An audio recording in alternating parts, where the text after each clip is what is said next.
கிறிஸ்துவிலே மிகவும் பிரியமானவர்களே 31/8/2025 உங்களை சந்திப்பதில் மகிழ்ச்சி அடைகிறேன். வாருங்கள் ஒரு நிமிடம் நாம் ஜெபிப்போம். அன்பு தகப்பனே, இன்றைக்கு என்னோட பாதுகாப்புக்காக ஜெபிக்கும்படி என் தேவனுடைய சமூகத்தில் வருகிறேன். என் தேவனுடைய நிறைவும் அன்பும் ஆசீர்வாதம் விடுதலை என்னுடைய வாழ்க்கையிலிருந்து செயல்படும்படி நீர் செய்தல்படியாய் ஜெபிக்கிறேன். எல்லா பொல்லாப்பு நாசமோச வேலைக்கு விலக்கி வர நீங்கள் பாதுகாத்துக் கொள்வீராக. செல்லக்கூடிய இடத்துலெல்லாம் சமாதானமும் சந்தோஷமும் விடுதலையும் வெற்றிமையோருடைய வாழ்க்கையில் இருக்கும்படி செய்யுங்கப்பா.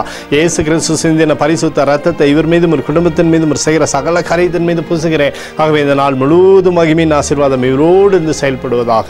உடைய நிறைவு இவரோடு இந்த அற்புதத்தை செய்யட்டும் அப்பா.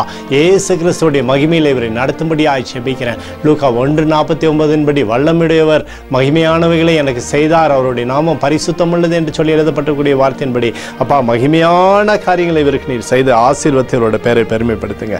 இயேசுவின் நாமத்திலே ஒப்புக்கொடு ஜெபிக்கிறேன் நல்ல பிதாவே, ஆமென். பிரியமான ஜெப பங்காளரே, ஒரு நிமிடம் நம்ம இந்திய தேசத்திற்காகவும் ஜெபிப்போம். அன்பு தகப்பனே, 31/8/2025 இந்திய தேசத்திற்காக ஜெபிக்கும்படியாய் உடைய சமூகத்தில் வருகிறேன்ப்பா. இந்திய தேசத்தை நீங்கள் ஆசீர்வதிக்கும்படியாய் ஜெபிக்கிறேன். ஆசீர்வதிங்க. தேசத்தில் நன்மையும் கிருபையும் விடுதலையும் உண்டாகும்படி நீர் செய்தல்படி ஜெபிக்கிறேன். எங்களுக்காக அடித்து நொறுக்கப்பட்டக்கூடிய இயேசு கிறிஸ்துவும் அவர் சிந்தனை வெளியேறப்பட்ட ரத்தத்தை வைத்து ஒப்பு கொடுக்கிறேன். அத்தோடு இந்திய தேசத்தில் எழுப்புதலை தரும்படியாய் ஜெபிக்கிறேன். எழுப்புதலை தருவீராக. எழுப்புதலை எங்கள் கண்கள் பார்க்கும்படி நீர் ஆசீர்வதிக்கும்படி ஜெபிக்கிறேன். நேற்றும் இன்றும் என்று மாறாதவராகிய இயேசுவின் நாமத்திலே ஒப்புக்கொடு ஜெபிக்கிறேன் நல்ல பிதாவே, ஆமென்.